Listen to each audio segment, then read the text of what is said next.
meron silang promo na 55 Swiss franc. This is valid for 1 day that you could travel all over Zurich. So, malapit na tayo sa train station. Papunta tayong Lucerne. Ito yan. And then guys, yung ticket na yan, ganito po ang itsura. Ito. Nasaan na ba? Hiningal ako talaga. Nakakalok. Ayan. Ganito po siya ticket. You need to validate this ticket doon sa pagpasok mo. Doon sa train. You need to buy this kasi mas makakamura po kayo. At ayan na po yung train. Ay, hindi ba pala? Oh my God. I thought this is the train. Ayan guys bumili po kayo nito. Makakatipid kayo. See you in Lucerne. Hingal ako. So you need to validate this ticket. Ganyan lang. This, yan, nilagay mo pa ganyan. Pag tumunog na, Ano yun? validated na siya.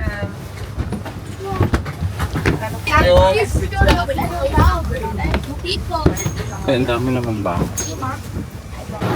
So we are now in Lucerne main station. Now it's 9:30 in the morning.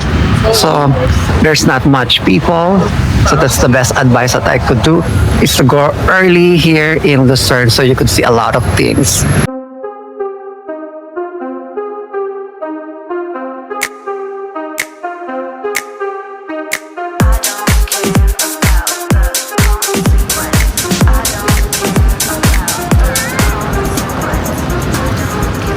Good morning guys! Welcome to Lucerne at nandito po tayo sa iconic bridge na Chapel Bridge.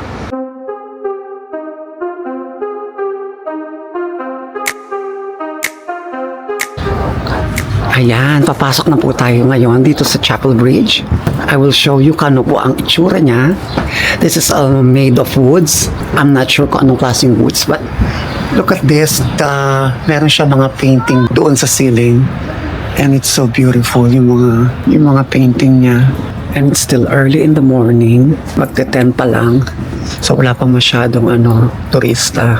So it's nice to walk here. Ito yan sa gilid mga restaurants. Some are open, some are not yet. Look at yung tubig niya. Nagmi-mirror dun sa mga buildings. Ang ganda niya. Ayan, in the middle of the bridge, meron pong bilya ng mga souvenirs. Ayan, so you could buy souvenirs. For example, this one, Switzerland.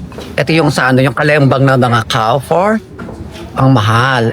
Ayan, lakad ka lang. Ang bilis maglakad.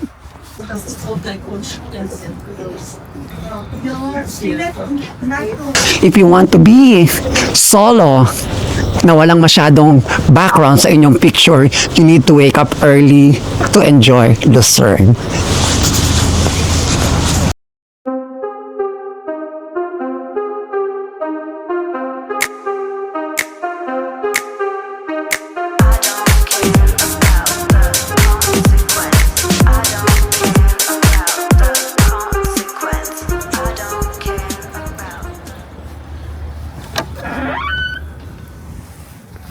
Mahina lang ako magsalita kasi nakakahiya. Pero I will show you what it looks like. Ayan siya Napaka-rich ng architecture niya. Ayan ang bamboo organ. Ang ganda ng mga details ng chandelier. I'm not sure if this is a fresco or baroque. Pero super ganda. Lalo ang altar nila. This is my favorite part kapag napupunta ng mga church. Tinitingnan yung mga design and architecture. God bless us all.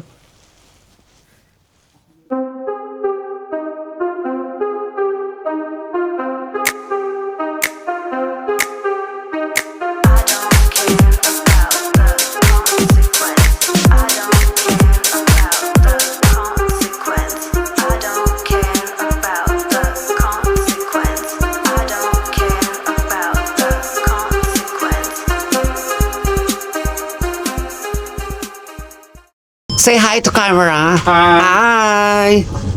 Okay, so this... Ay, bongga. Okay, ang ganda. Look at this. So, libre po to guys. So, this is the view of Lucerne. Wow, breathtaking. So, napakalapit lang po dito sa Bahnhof. You could walk like 10 minutes walk. It's beautiful. Tapos pumunta po tayo dun sa Gucci Hotel sa taas. You could have your lunch there or dinner and then even coffee or cake you could enjoy, or just if you want to drink wine or whatever drinks you like, they have everything. Look at this, guys. This is breathtaking view. Wala ko yun, hindi ako. Now, nandito po tayo sa Hotel Gucci. Ayan po yung pangalan niya. And then, as you could see the mountain, kung nakikita niyo po sa camera, meron pa rin siyang mga snow dun sa tip-top ng mountain. Super ganda. And then that is yung river lake nila.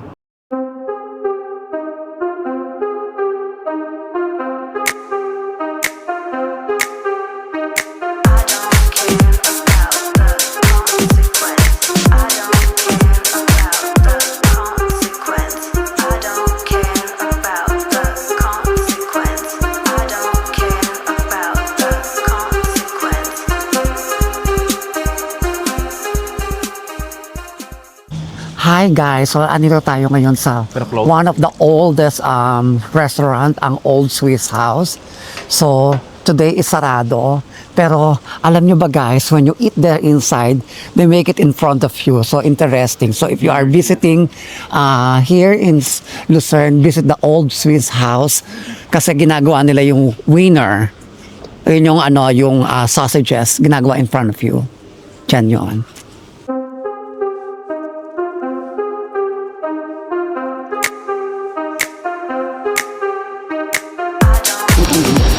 So ngayon, we're going to track 9 kasi we are going to, saan tayo pupunta?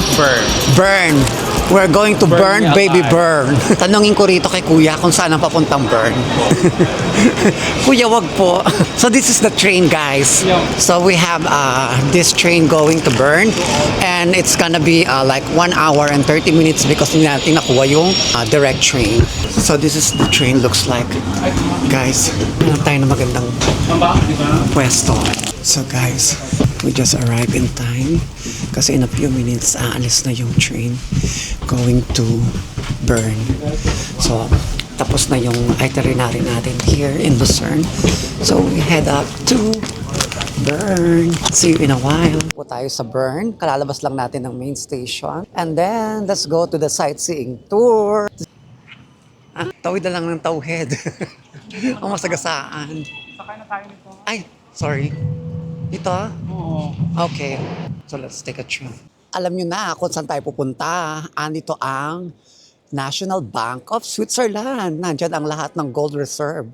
Kung makukuha ko na ang aking mga accounts.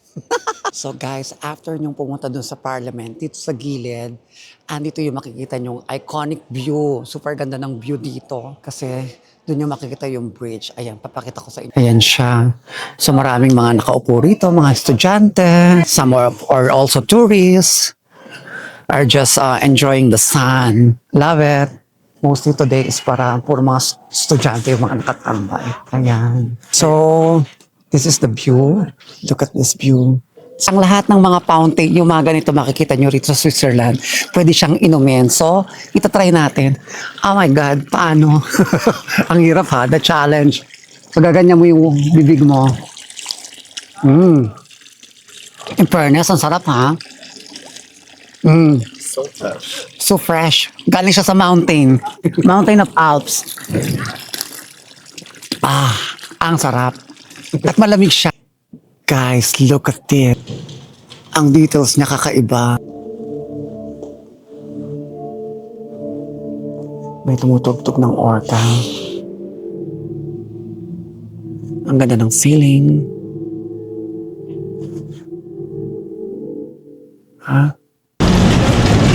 So guys, eto muna, magbabas po tayo para makita natin ang ating kaibigang oso.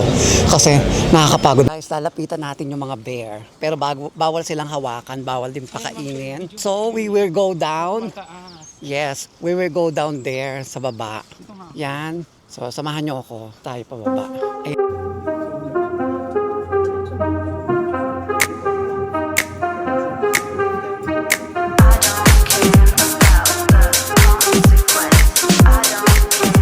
That is the bear. Ayan siya. Oh my God, ayan mo. Nag-walk na siya. Yes.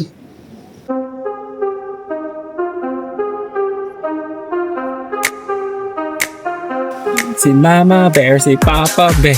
I love you.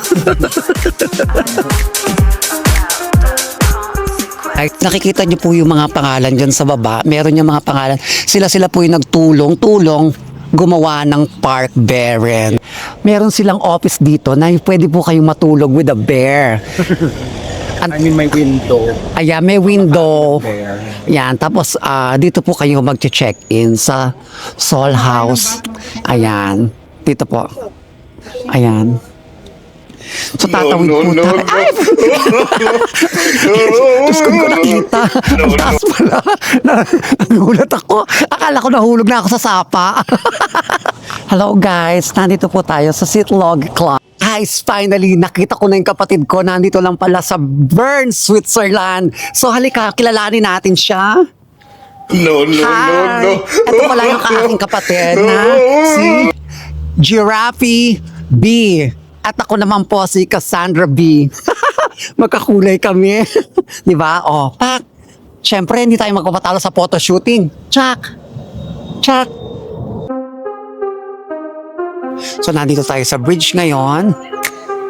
Kung saan makita ang isa sa pinaka nice view here sa Bern, Switzerland. Guys, as you could see, naghahanda pa lang yung mga restaurant mag-open kasi nagsasiesta, sisimula pa lang sila. So later, mag-open sila. Oh, this is a secret way going to the other side. Ayan.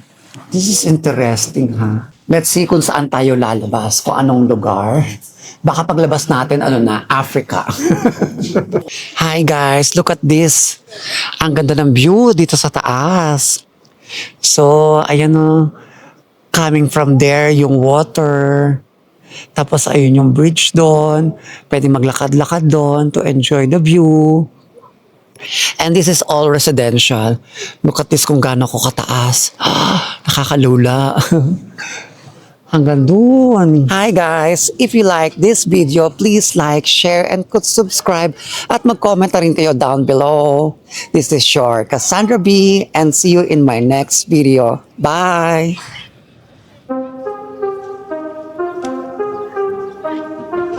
Ay, wag na.